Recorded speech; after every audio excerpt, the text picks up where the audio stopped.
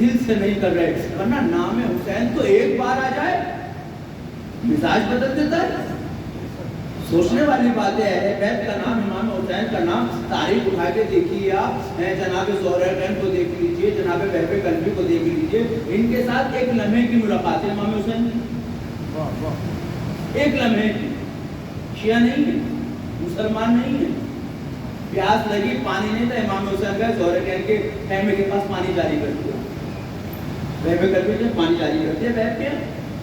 Web کیا پانی جاری ہوا. جانے لگے. امام حسین نے ویب کی ماں سے کہا کہ اگر کبھی ضرورت پڑے تو بلا لیجیے گا, یاد کر لیجیے گا. تاریخ کہتی ہے اس پانی کے لیے اس نے اخلاق کربلا پیغام دے دیے. امام حسین کا اس نے اخلاق تھا نا. شیعہ تو نہیں تھے نا, یہ شخص شیعہ تو نہیں ہے نا, مسلمان تو نہیں ہے. امام نے غیر کے ساتھ اس نے اخلاق کیا. اس نے اخلاق کا اثر یہ ہوا کہ وہ امام کے خیمے میں آ گئے, امام کے لشکر میں آ گئے, اور اب اتنے کٹر ہو کر آئے, کیونکہ سنی سنائی بات میں نہیں آئے تھے. یہ امام کو پریکٹیکل دیکھا ہے, انہوں نے عمل کرتے دیکھا ہے. تاریخ کہتی ہے کربلا میں جب اس کا بیٹا مارا گیا اور دشمنوں نے اس کی ماں کی طرف سر پھینکا ہے, تو اس ماں نے سر کو چوم کر یہ کہتے ہوئے پھینک دیا جو ہم رائے خدا میں دے دیتے ہیں. ایک سلوات دیجیے مل کے محمد والے.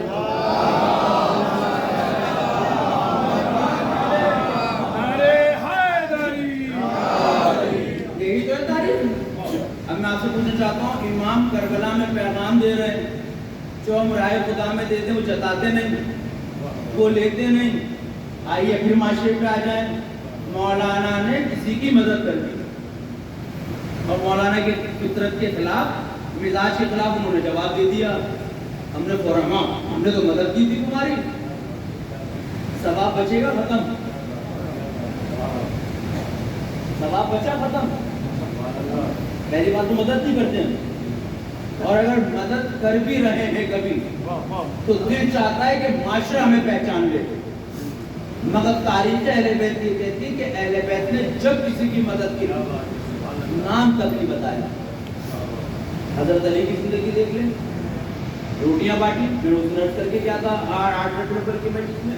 پھر اس کے بعد اب امام حسن کو دیکھ لیجیے. تاریخ کہتی ہے کہ امام حسن نے کبھی سامنے آ کے نہیں دیا کسی کو. جب کسی نے مانگا دروازے کے پیچھے سے دیا, جب پردے کے پیچھے سے دیا. پوچھنے والوں نے کہا مولا جب آپ دیتے ہیں تو سامنے کیوں نہیں آتے؟ میرے اہل بیت کی عظمتوں کو سلام, تعلیمات امام کو سلام. امام نے کہا کہ میں کیسے اس شخص کو دیکھوں جو میرے آگے ہاتھ پھیلائے کھڑا ہے. یعنی میں یہ نہیں سوچ سکتا کہ اس کے دل میں یہ وسوسہ ہو کہ مجھے ملے گا یا نہیں ملے گا. ہمارا در وہ جہاں سے کوئی خالی نہیں جائے گا. میں دوسرا سوال آپ کے سامنے رکھتا ہوں. اہل بیت نے دوسروں کی بھی مدد کی, شیعوں کی مدد نہیں کری تھی. ہم شیعوں کی مدد کرنے کو تیار نہیں ہیں. اب مدد ہم کس طرح کر سکتے ہیں؟ آئیے ہم مدد بہت سے طریقوں سے کر سکتے ہیں, کیونکہ ہمارے یہاں ایصال ثواب صرف مجلس ہے. قرآن خوانی بھی ایک حد تک ختم ہے, لیکن میں نوجوانوں سے گزارش کروں گا, کمیٹی سے گزارش کروں گا, مجھے نہیں معلوم یہاں کیا سسٹم میں ہوگا, لیکن کیونکہ چینل کے ذریعے دور دور تک بات جاتی ہے, قرآن خوانی میں بڑھ چڑھ کے حصہ لیں. اور اگر آپ مسجد اور مدرسے یا امام بارگاہوں میں آ کے قرآن نہیں پڑھ سکتے تو جیسے اپنے اپنے فیملی وطن کے گروپ ہوتے ہیں جہاں انا للہ و انا الیہ راجعون لکھ کر فارورڈ کرتے ہیں, وہیں ایک میسج ایسا بھی چلایا جائے جہاں یہ کہا جائے کہ اس مرحوم کے لیے ایک قرآن ختم کرنا ہے, اور کمنٹ کرنے والا انا للہ کے ساتھ لکھے پہلا پارا میں پڑھوں گا, دوسرا لکھے دوسرا پارا میں پڑھوں گا, تیسرا یہ لکھے تیسرا پارا میں پڑھوں گا.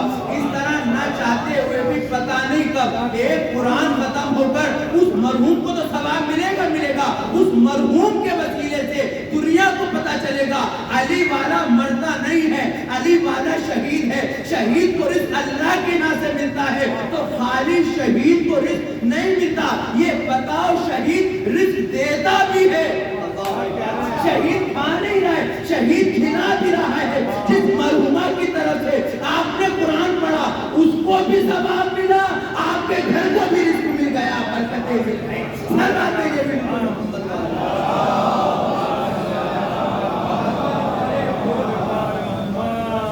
اور کوئی مشکل کام نہیں, مشکل مشکل ہے بھی تو ان کے لیے جن کے پاس مشکل کشا نہ ہو.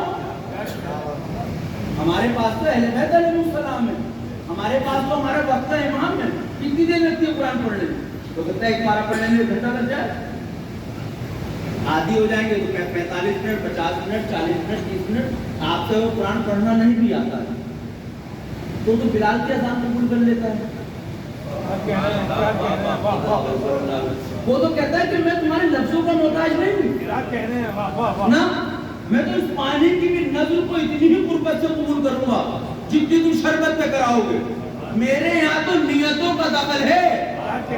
اللہ اکبر, میرے یہاں نیتوں کا دخل ہے. مجھے بہت سارا نہیں چاہیے, بہت سارا اسے چاہیے ہوتا ہے جس پر نہ ہو. میں تو بہت سارا بانٹنے کا عادی ہوں. اللہ اکبر. تم قرآن پڑھو, کھول کے بیٹھ جاؤ. قرآن نہیں آتا پڑھنا, بسم اللہ پڑھ لو. بسم اللہ نہیں آتی, سر بات پڑھ لو. یہ تو آتی, 2 چیزیں ہمیں آتی ہیں, سلمہ تو لعنت. اور اگر یہ بھی نہیں آتی تو پھر تعجب ہے.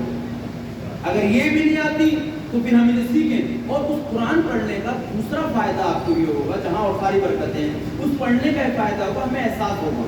جیسے کسی کی اچھی گاڑی, اچھا مکان, اچھا لباس, اچھا موبائل دیکھ کے کہتے ہیں کاش ہم پہ بھی ہوتا. نہیں ہے تو چلو ہم اپنے بچوں کو محنت کر کے کما کے دیں گے. اس قرآن کھول کر بیٹھنے کا یہ فائدہ ہوگا, دل میں کثرت ہوگی, چلو ہم تو نہیں پڑھ پائے, کم سے کم اولاد کو پڑھا دیں. کم سے کم اولاد کو پڑھا دے. اور وہ اولاد اگر پڑھ جائے گی تو جس طرح آج آپ کسی کے لیے پڑھ رہے ہو, یہ اولاد کل آپ کے لیے پڑھے. ایک چیز. دوسری چیز, ایصال ثواب میں اور بہت سے کام ہم کر سکتے ہیں. ایصال ثواب کے لیے ہم کسی کا علاج بھی کرا سکتے ہیں. ایصال ثواب ہے, ہمارے یہاں منت میں کچھ چیزیں مانی جاتی ہیں. میں خود کا اجازت, اگر کوئی بات ناگوار آپ میری اصلاح فرما سکتے ہیں. ہمارے یہاں پہلے سب بزرگ بیٹھے, بھائی بیٹھے, دوست بیٹھے, مائیں بہنیں بھی ہیں. ہمارے یہاں منتوں میں 2-3 چیزیں مانی جاتی ہیں. نذر, دیگ کی, مٹھائی کی, نماز, چادر چڑھائیں گے تابوت پر, پھول کی, کپڑے کی, یا بہت بڑی والی منت ہے تو علم چڑھائیں گے. یہ منت پوری ہو گئی, جائز تھی, شریعت نے کہا واجب ہے منت پڑھاؤ. منت مانی, پوری ہو گئی, شریعت نے کہا واجب ہے. میں ایک دوست کے ناطے آپ سے سوال یہ ہے, کیا منت صرف یہی ہو سکتی ہے؟ کیا اس منت کو تھوڑا ہم اپگریڈ نہیں کر سکتے کہ مولا میرا اپنی بار کاروباری مسائل ہے, میرا یہ مال چھوٹ جائے, مجھ کو اس کاروبار میں برکت ہو جائے, میں ایک غریب بچی کی شادی میں دے دوں گا. مولا میرا یہ کام ہو جائے, میں رقم نکالوں گا جس سے کسی بیمار کا علاج ہو جائے گا. مولا میرا یہ کام ہو جائے تو مشکل کشا کے نام پر میں کسی غریب ضرورت مند شریف بچے کی اسکول کی فیس ادا کر دوں گا. مولا میرا کام ہو جائے, اس بار جلوس میں کچھ چادریں ایسی رکھوں گا جو صرف تابوت میں نہ پڑے, بے پردہ بہنوں کے سر پہ بھی آ جائے. منت ہو سکتی ہے. اور یہی چیزیں ہیں جو ان مجلس امام حسین علیہ السلام میں ہمیں پیغام ملتا ہے. اور ان منتوں کو جب ہم پورا کریں گے انشاءاللہ تو آپ دیکھیے گا کہ ایک زمانہ کو آئے گا بہت عنقریب جلد میں کہ ہم بدلتے نظر آئیں گے. آج بھی کوئی قرآن جیسی طاقت کتاب ہمارے پاس ہے جس کے اندر ہر کچھ کو تر کا علم موجود ہے. اہل بیت علیہ السلام کی ایک فرد جو ہمارے امام ہیں, جن کی ہم نیابت کی زندگی گزارے ہیں, وہ ہمارے پاس ہیں. مراجع کرام جیسی طاقت جو ہمارے نظام کو چلا رہی ہے وہ ہمارے پاس ہے. فرش ازا امام حسین جیسا درسگاہ آج ہمارے پاس ہے. ہمارا معیار تو یہاں ہونا چاہیے, علمی میدان میں بھی, کاروباری میدان میں بھی, اخلاقی میدان میں بھی. کیونکہ علم کے میدان میں اس لیے ہو کہ ہمارے پاس وہ ہے جو منبر پر آ کے سلونی کا دعویٰ کرتا ہے.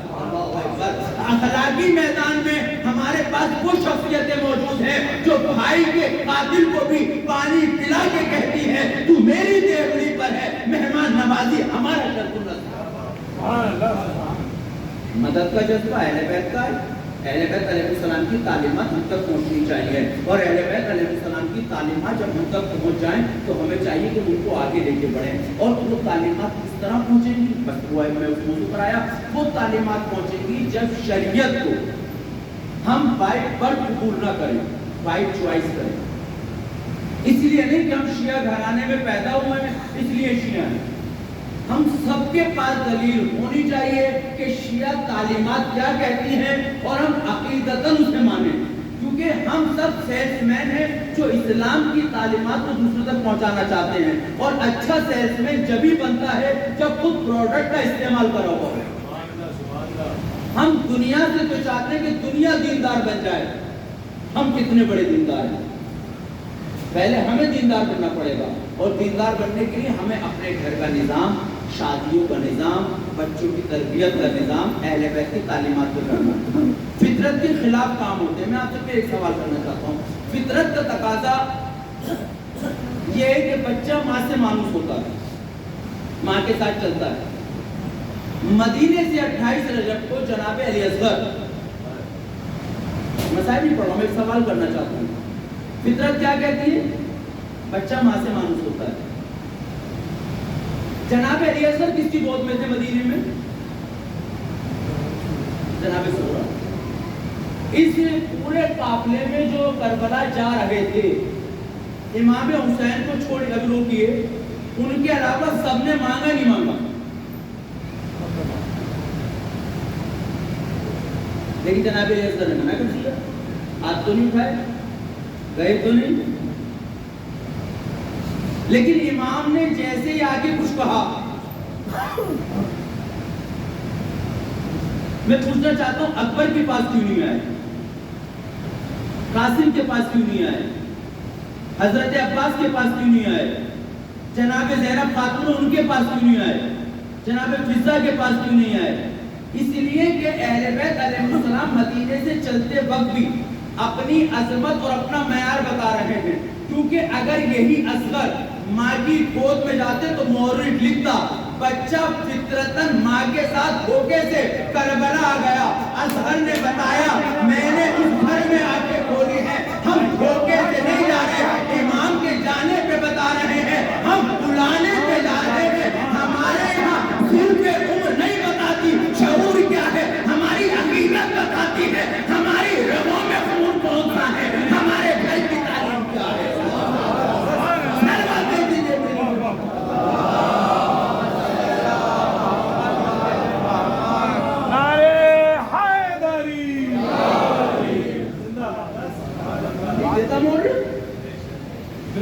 اب امام حسین پیغام دے رہے، جب 16 دن کا 18 دن کا میرا بچہ اتنا شعور والا ہو سکتا ہے تو ہم تو تمہارے لیے نمونے عمل ہیں. تو تم اپنے بچوں کو شعور والا بتاؤ. ابھی شعور والے بچے بنیں گے کب؟ شعور والے بچے دنیا میں آگے پیدا بنتے نہیں ہیں. شعور والے بچے اگر آپ کو چاہیے تو اپنے لیے شریک حیات ڈھونڈنا چھوڑو، ماں باپ کو ذمہ داری دو کہ بچوں کی ماں ڈھونڈے. میں نے بہت بڑی بات کہی ہے لیکن وہ ہلکے سے کہیے. اپنے لیے بیویاں ڈھونڈنا چھوڑو،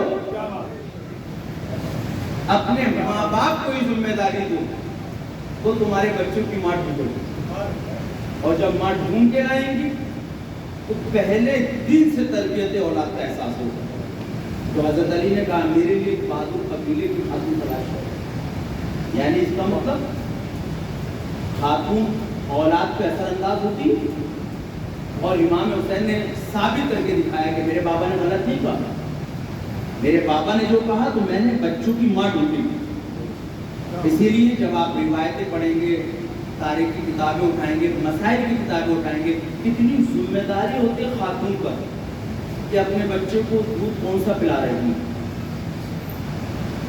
اور اس سے زیادہ ذمہ داری ہمارے اوپر ہے، ہم کون سی کمائی لا کر گھر میں دے رہے ہیں. لیکن میرے عزیزو یہ باتیں بیان کرنا ضروری ہے. ہم کون سی کمائی لا کر گھر میں دے رہے ہیں اور ہم نے بچوں کا مستقبل کیا بنائے ہوئے. ہمارے بچے 5-5, 6-6 سال کے ہو رہے ہیں، ہمیں کوئی پرواہ نہیں. ہم ان بچوں کو پروگرام میں لے جاتے وقت کپڑے ڈھونڈ رہے ہیں، شوز کیسے ہو، کپڑے کیسے ہو، کٹنگ کیسی ہوئی ہو. اس کے اخلاق پہ بات نہیں کر رہے ہیں، اس کے لہجے پہ بات نہیں کر رہے ہیں. اور پھر ہمیں جا کے کہنا پڑا بیٹا تم بزرگ سلام کریے، صلوات علی محمد والے محمد.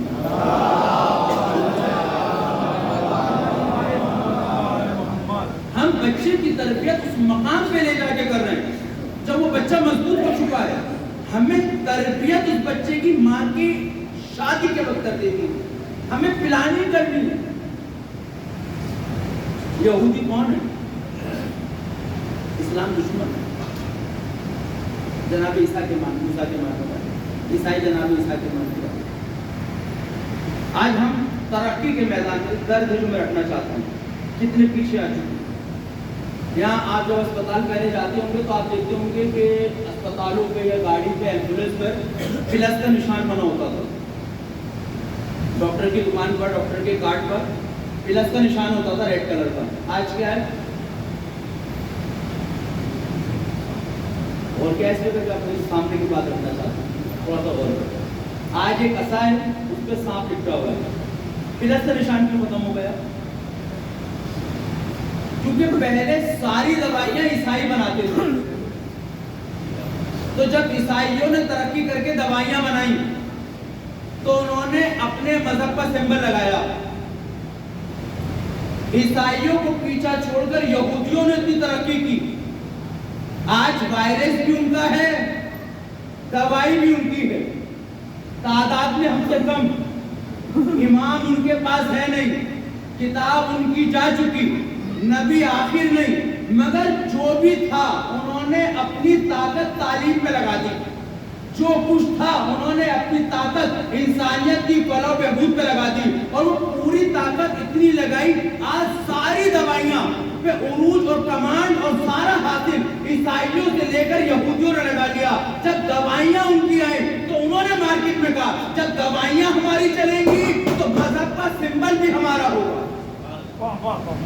جب دوائیاں ہماری ہوں گی سمبل بھی ہمارا ہوگا. تو غور کریں, جو قوم ترقی کرتی ہے وہ اپنے نشان چھوڑتی ہے. اے مسلمانوں, تھوڑا جاگ کر, بیدار ہو کر علمی میدان میں اتنے اتر آؤ, کیونکہ قرآن ہمارے پاس ہے, نہج البلاغہ ہمارے پاس ہے, اہل بیت ہمارے پاس ہے. ہم مجلسوں کی دنیا سے علم لے کر سائنس کی دنیا میں اتنے پہنچ جائیں کہ ریسرچ ہماری ہو, پیٹرن ہمارا ہو, پھر ہر ایمبولینس پر, ہر اسپتال پر چن ان کا نہ ہوگا, ہمارا چن ہو. ہم بتائیں, ہم اہل بیت کے ماننے والے. سلوات دیجیے محمد والے.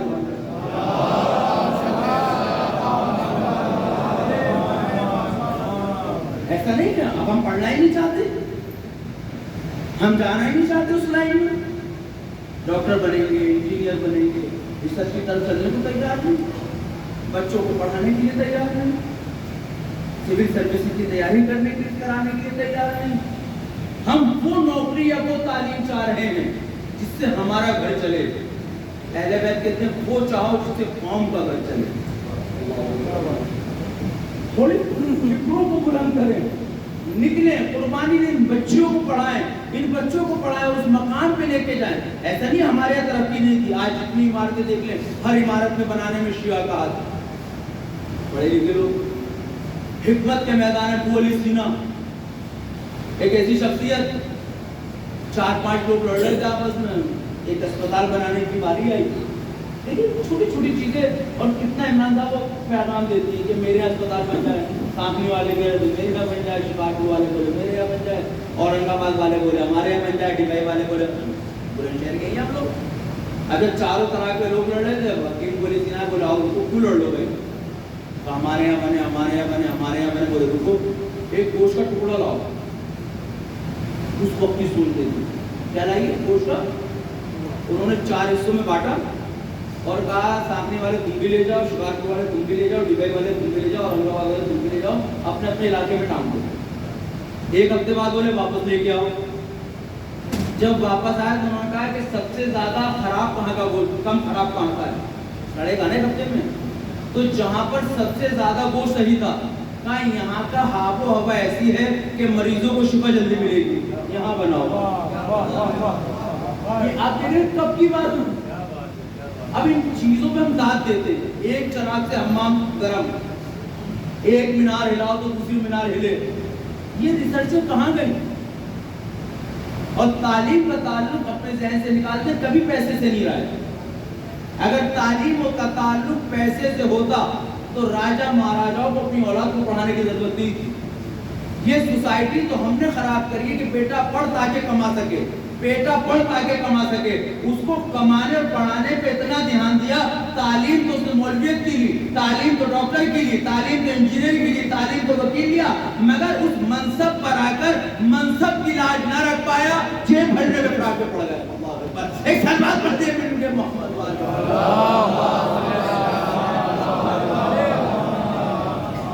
ہمیں آگے بڑھنا چاہیے۔ کربلا ہمیں مستقل پیغام دے رہی ہے، کیا پیغام جناب عزت نے دیا؟ ماں کے ساتھ نہیں چلے، باپ کے کہنے پر آ گئے۔ اور آپ دیکھیں بھی جناب عباس کو دیکھیں، آپ اس منصب پہ اس عمر پہ جب آدمی آتا تو عہدہ چاہتا ہے، ہمارے جتنے بھی 40-45 سال کے لوگ ہیں سب چاہتے ہیں زندگی ہو گئی کماتے کماتے کچھ منصب پہ آ جائیں، کسی عہدے پر آ جائیں۔ یہ پھر اور میں آگے بڑھوں، اس ٹاپک کو نہ چھوڑوں، دوسری چیزیں کروں۔ جناب قاسم سوچا ہے آپ نے، جیسے جناب عزت کے لیے میں نے کہا جیسے 15 منٹ میں ختم کر دوں گا۔ امام حسین علیہ السلام جناب قاسم ہی سے موت کا ذائقہ کیوں پوچھا؟ قاسم قریب تھے یا اکبر؟ بیٹے اتنی تقاضا ہے، جناب قاسم ہی سے کیوں کہہ رہے ہیں امام حسین بیٹا بتاؤ موت کا ذائقہ کیسے ہو؟ جناب اکبر سے کیوں نہیں کہا؟ اور محمد سے کیوں نہیں کہا؟ بھانجے نہیں، مانجے میں تو ماموں کی جان ہوتی ہے۔ بھائی سے کیوں نہیں کہا؟ کربلا ایک ایک پوائنٹ پر آپ کو پیغام دے رہی ہے، ایک ایک پوائنٹ پر۔ جب ہم نے غور و فکر کیا اور اس کو سوچا کہ جناب قاسم ہی سے کیوں پوچھا جا رہا ہے، تو تاریخ نے بتایا کیونکہ قاسم کے باپ پر بزدلی کا دھکا تھا۔ بہت دور سے نکال کے لے کے آیا ہوں، اور کیونکہ جناب قاسم کے والد امام حسن، اور امام حسن کے لیے یہ کہا جا رہا ہے کہ وہ کمزور تھے، وہ بزدل تھے معاذ اللہ، اس لیے اتحاد کرنا چاہتے تھے، اس لیے صلح کرنا چاہتے تھے۔ امام حسین کربلا کے میدان میں رسول کی تعلیمات بچا رہے ہیں کہ بیٹا بہادر باپ کا بیٹا کمزور نہیں ہو سکتا، کمزور باپ کا بیٹا بہادر نہیں ہو سکتا۔ اگر میں قاسم سے پوچھ کر دنیا کو بتانا چاہتا ہوں جس بیٹے کے نزدیک موت کا ذائقہ شہد سے زیادہ شیریں ہو، اس کا باپ کمزور نہیں تھا، اس کا باپ شجاع تھا۔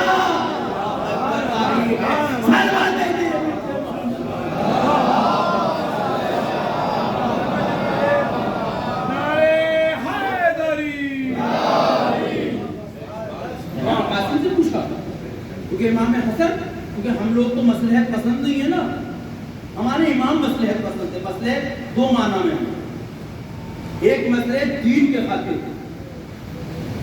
ایک مصلحت رشتہ داری کے خاطر، ایک مصلحت فائدے کے خاطر۔ اہل بیت علیہ السلام نے آخرت دیکھی، دنیا نہیں دیکھی۔ آج ہم کسی کو گالی بکیں یا گھر میں کوئی لڑائی ہو جائے، جی میرے بڑے بھائی بیٹھے ہوتے ہیں، ہم آپس میں کچھ ہونے لگے، میں چھوٹا بھائی کو فوراً جواب دیتا ہوں، ہوتا ہے گھروں میں بھائی، باپ کو چچا کو ہم جواب دے دیتے ہیں، اونچی آواز سے بات کرتے ہیں، ہم کرتے ہیں جو حقیقت کرتے ہیں، بیٹھ جاتے ہیں، بھوک کے بیٹھ جاتے ہیں۔ میں بھی نوکری کرتا ہوں اور میں آپ کی دو باتیں برداشت نہیں کر پاتا، اس پہ جوان یہ کہتا ہوں کہ ماننا برداشت نہیں ہوتی، مگر وہیں اب علی گڑھ چوک میں آ جائے، میں ادھیکاری کی تو سن لیتا ہوں، میں ایک پیغام دے رہا ہوں شاید آپ تک پہنچ جائے۔ آپ بھی کاروبار کرتے ہیں، آپ بیٹے کی برداشت نہیں کر رہے، بھائی کی برداشت نہیں کر رہے، لیکن اپنے گراہک کی برداشت کر رہے ہیں، آپ جس سے آپ کو مال اڑانا اس کی برداشت کر رہے ہیں، دل میں کچھ بھی کہہ رہے، منہ پہ نہیں بول رہے ہیں، پیٹ پیچھے کچھ بھی بول رہے ہیں، منہ پہ تو نہیں بول رہے ہیں نا۔ تو ہمارا سوال یہ ہے کہ اس وقت جوانی کہاں جاتی ہے، اس وقت یہ بہادری کہاں جاتی ہے، اس وقت یہ عزت کہاں جاتی ہے کہ جس کے پاس کچھ ہے وہ سناتا ہے تو سن لیتے ہو۔ شریعت نے رشتوں میں اسی لیے کچھ رکھا۔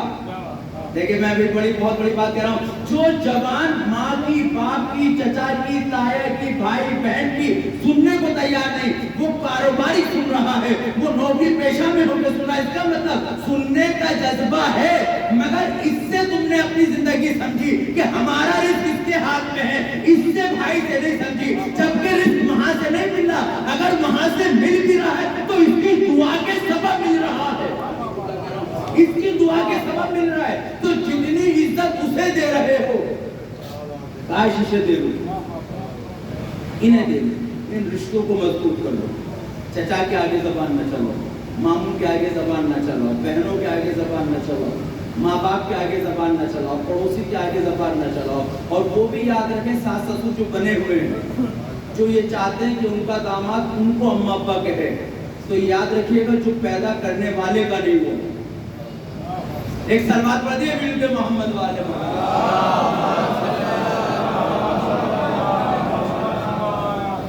نبی نے 4 باپ بتائے ہیں, پیدا کرنے والا باپ, تعلیم دینے والا باپ, 3 باپ, اور یہ بھی والد ہیں جن نے بیٹی دی آپ کو. لیکن اگر آپ بیٹی دینے والے کو ہی باپ سمجھیں اور پیدا کرنے والے کو بھول جاؤ گے, دین سمجھو دین کیا چاہتا ہے. جناب قاسم سے کہا بتاؤ جب بھی دیکھی کب کہا, کب کہا, مدینے میں, مکے میں, راستے میں نا, شب عاشوری اسی آخری طریقے سے ختم کر دیں. میں نے کہا مولا یہ شب عاشوری کیوں پوچھ رہے ہیں آپ, تو یہ آ ہی چکے ہیں. اس کو مثال سے دے سکتے ہیں جیسے ہمارے یہاں آگ کا ماتم ہوتا ہے. کتنے بچے کہتے ہیں ہم بھی کریں گے رات کو ماتم, ہم بھی کریں گے ماتم, ہم بھی کریں گے ماتم. اور آگ جلائی جا رہی ہوتی ہے, خندق بنائی جا رہی ہوتی ہے, لکڑیاں لاتے ہیں, شوق میں ہوتے ہیں, جوش میں ہوتے ہیں. لیکن جب وہ آگ جل کے شعلوں میں بدلنے لگتی ہے, لال سرخ انگارے ہو جاتے ہیں, سب نہیں جا پاتے, آدھے تو بچ جاتے ہیں. امام حسین نے جناب قاسم سے شب عاشوری اسی لیے معلوم کیا کہ آگ جل چکی ہے, انگارے بھڑک چکے ہیں.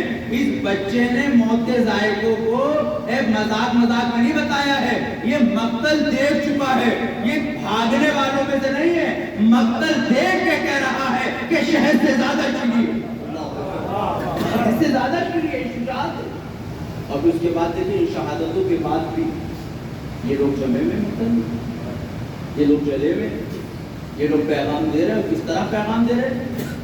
پورا کنبہ, ہمارے یہاں ایک انسان اس دنیا سے چلا جائے ہم ٹوٹ جاتے ہیں. ان کا تو پورا خانوادہ ٹوٹا, پورا خانوادہ شہید ہوا. پورا خانوادہ شہید ہوا تو انہوں نے کہا شہید ہوئے, اور صرف کربلا والے شہید نہیں ہوتے, بچے بھی شہید ہوئے, کیونکہ اس کے دل میں امام کی محبت.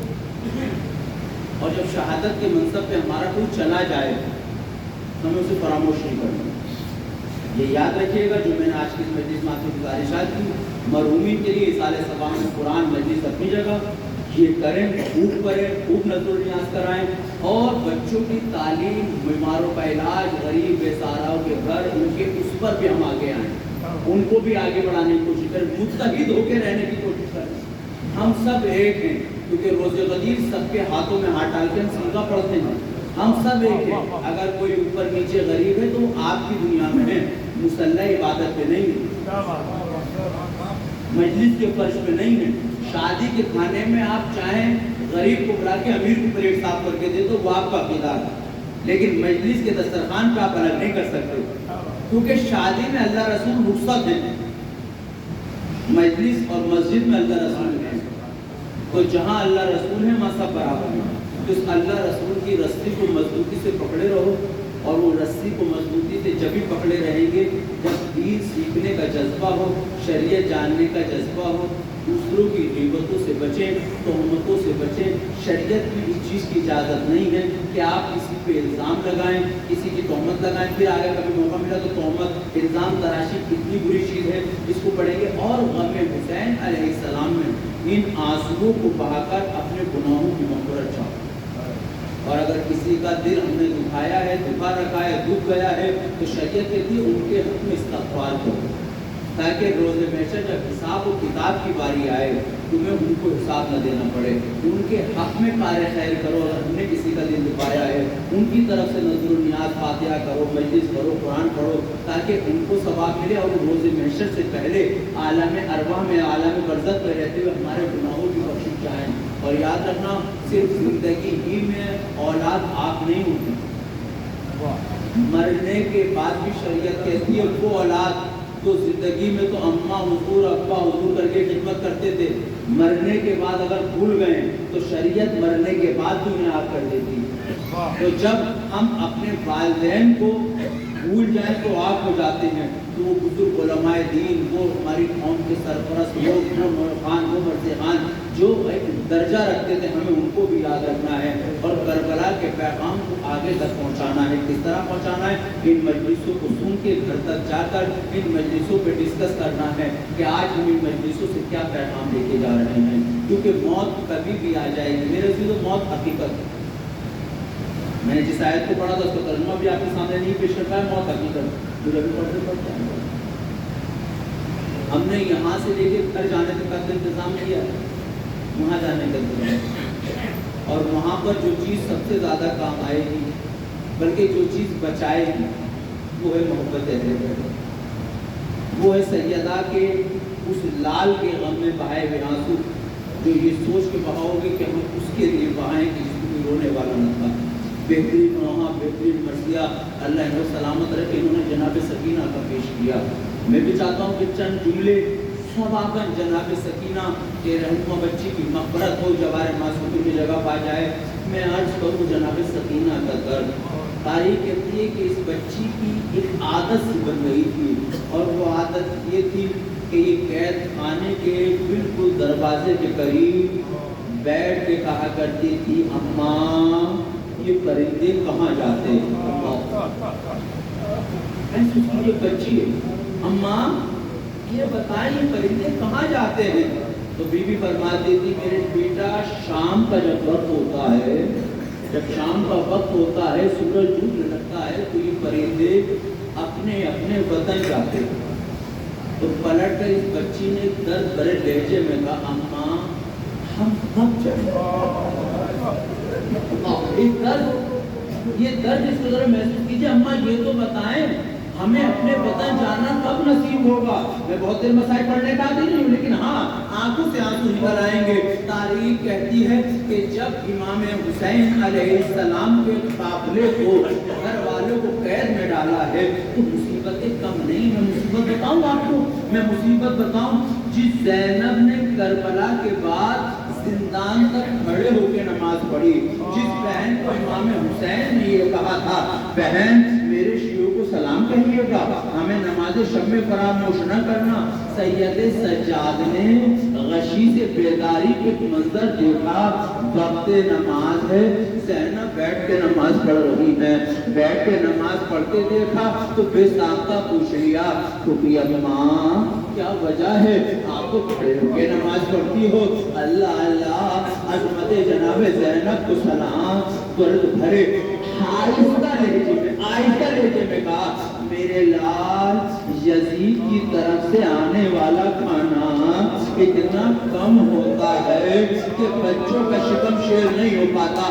میرے لال میں بھی اپنا غذا انہیں دے دیتی ہوں. سید سجاد میرا دل کہتا ہے، سید سجاد نے بھی جملہ شاید کہا ہو، اماں آج سے میرا کھانا بھی دے دیجیے گا. اللہ اللہ. تاریخ کہتی ہے دن گزرتے جا رہے ہیں مگر یہ رو نہیں پا رہے ہیں، کریا نہیں کر پا رہے ہیں. مگر ایک دن وہ آیا کہ تاریخ نے لکھا کہ زینب نے بآوازیں بلند ہوئی، سکینہ رو رہی ہے. پوچھنے والے نے پوچھا، آج کیا ہو گیا؟ جا دیکھ، کیا اس زندہ میں کوئی مر گیا ہے؟ ہائے ہائے، کیا اس زندہ میں کوئی مر گیا ہے؟ یہ رونے کی آواز کیسے ہے؟ اب جو آگے پوچھا گیا، کیا ہوا؟ کہا کچھ نہیں. کہا بتاؤ کیا ہوا؟ بچے سہم گئے، شاید کوڑے آئے، شاید تازیان آئے. کہا نہیں، یزید نے پوچھا ہے کیوں رو رہے ہو؟ کہا رونے کی وجہ یہ ہے آج سکینہ نے خواب میں اپنے پاپا کو دیکھ لیا ہے. کہا اچھا، ایسے احسان یہ کرو سر حسین لا دو. تاریخ کہتی ہے بھوکے بچے ہیں نا، پیاسے بچے ہیں. ایک کشت آیا اور راوی کہتا ہے جب کشت آیا تو لمحے کے لیے بچے یہ سمجھے کیونکہ کپڑا ڈلا تھا شاید کھانا آ گیا، شاید پانی آ گیا. مگر اب جو کشت آپ کی سینی سے لباس کپڑا ہٹا اس میں سر حسین خون میں لٹا ہوا آیا تو جناب سکینہ آگے بڑھی. آپ ذرا دلوں پہ ہاتھ رکھ کے بتائیں اس بچی نے اس سر کو کیسے سینے سے لگایا ہوگا؟ میرے پاس لفظ نہیں ہے، صرف تصور ہے. ہاتھ بڑھائے ہوں گے، سینے سے لگایا ہوگا،